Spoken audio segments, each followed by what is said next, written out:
Good morning and Assalamu alaikum. Allied School Al Miraj campus, Lahore. Students of grade 10th. We are studying chemistry lecture and unit number 9. First unit है आपकी book का chemical equilibrium.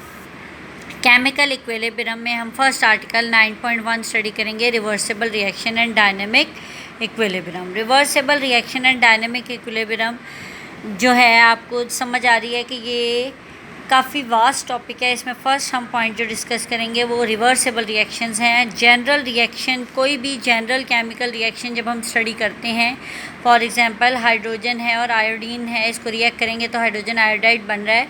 इसमें hydrogen और iodine हमें नज़र आ रहा है कि ये दो सब्सटेंसेस हैं, ये कंबाइन करते हैं. जब भी कोई रिएक्शन, किसी भी केमिकल रिएक्शन में कोई सब्सटेंसेस कंबाइन करते हों तो ऐसे सब्सटेंसेस को हम रिएक्टेंट्स कहते हैं. और इन सब्सटेंसेस के कम्बिनेशन से जो चीज़ प्रोड्यूस होती है दैट इज़ कॉल्ड प्रोडक्ट. यानी कि जब सब्सटेंसेस कंबाइन करेंगे किसी भी केमिकल रिएक्शन में, उन चीज़ों को हम रिएक्टेंट्स कहेंगे. और वो चीज़ें जो इस रिएक्टेंट के कम्बिनेशन से प्रोड्यूस हो रही हैं उसको हम प्रोडक्ट कहते हैं किसी भी जनरल केमिकल रिएक्शन में.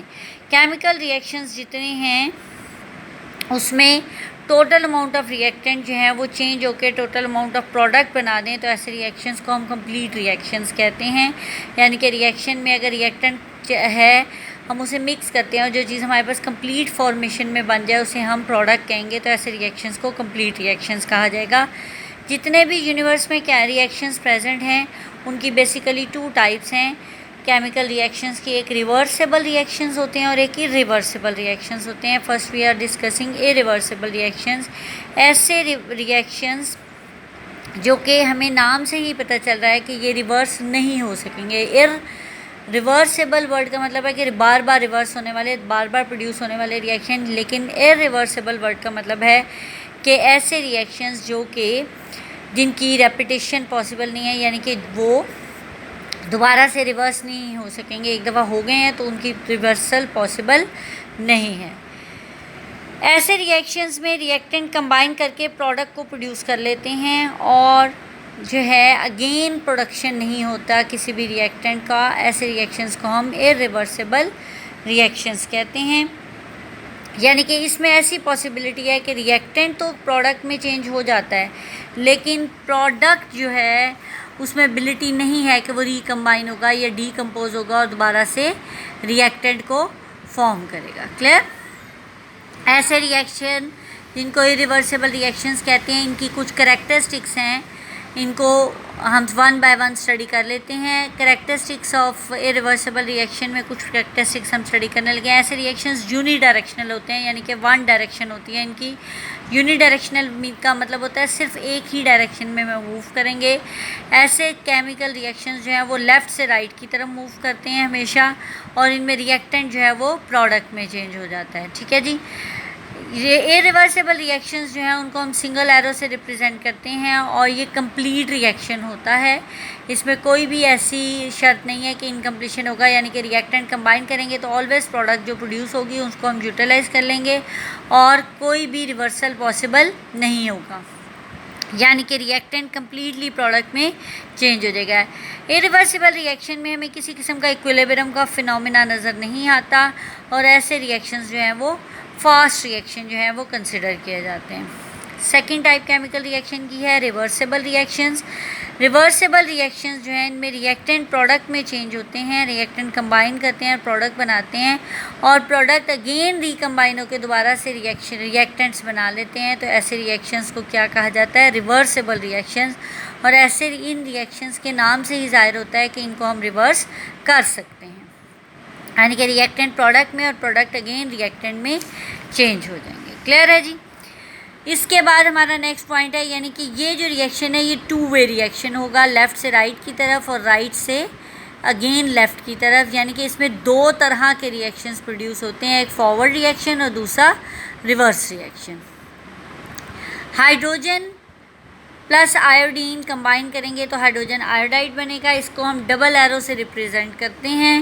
इसकी करैक्टरिस्टिक है कि हम इसे डबल एरो से रिप्रेजेंट करते हैं, यानी कि एक एरो मैंने ऊपर दिया है, हाइड्रोजन और आयोडीन कंबाइन, हाइड्रोजन आयोडाइड बन गया और दूसरे एरो का टेल इधर है, यानी कि हाइड्रोजन आयोडाइड दोबारा से डीकम्पोज होकर हाइड्रोजन और आयोडीन को फॉर्म करेगा। Clear?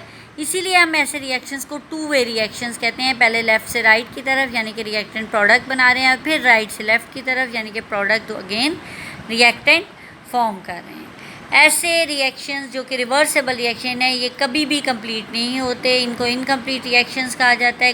Process go to completion कहा जा सकता है, लेकिन ये कंप्लीट कभी भी नहीं होते। इनके अंदर हमें इक्विलिब्रियम नज़र आता है जो कि ऑलवेज डायनेमिक इक्विलिब्रियम होता है।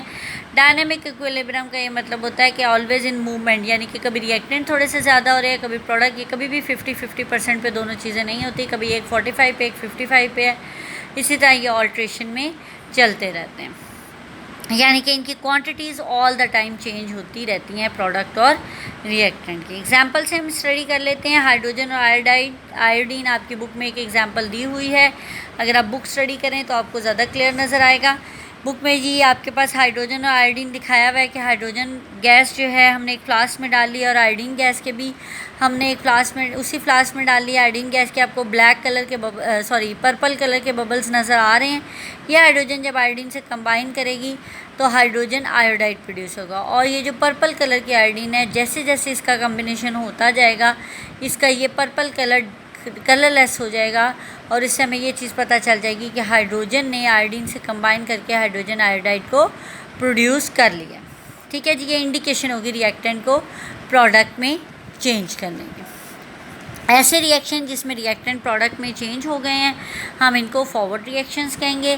फिर अगेन हाइड्रोजन आयोडाइड को हम दोबारा से हीट करेंगे तो हमारे पास हाइड्रोजन और आयोडीन गैस बन रही है। ये इंडिकेशन होगी पर्पल कलर की अपीयरेंस ऑफ आयोडीन गैस, जिससे हमें पता चलेगा कि हाइड्रोजन आयोडाइड जो है वो ब्रेक होकर डीकम्पोज होकर हाइड्रोजन और आयोडीन में चेंज हो गई है।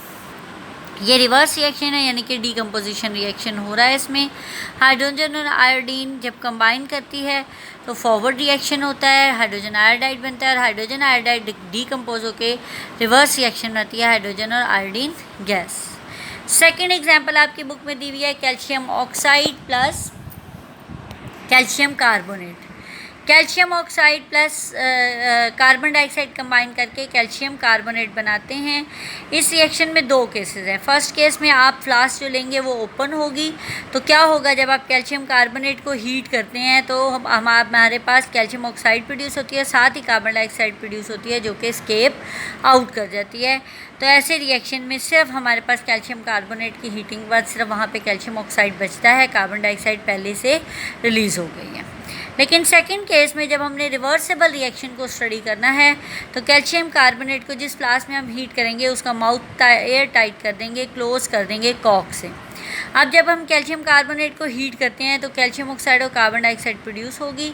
ये जो कार्बन डाइऑक्साइड है ये स्टे करेगी inside the flask. Calcium carbonate जब carbon dioxide plus calcium oxide में चेंज होती है तो ऐसे रिएक्शन को हम फॉरवर्ड रिएक्शन कहते हैं, यानी कि डीकम्पोजिशन हो रही है। ठीक है जी।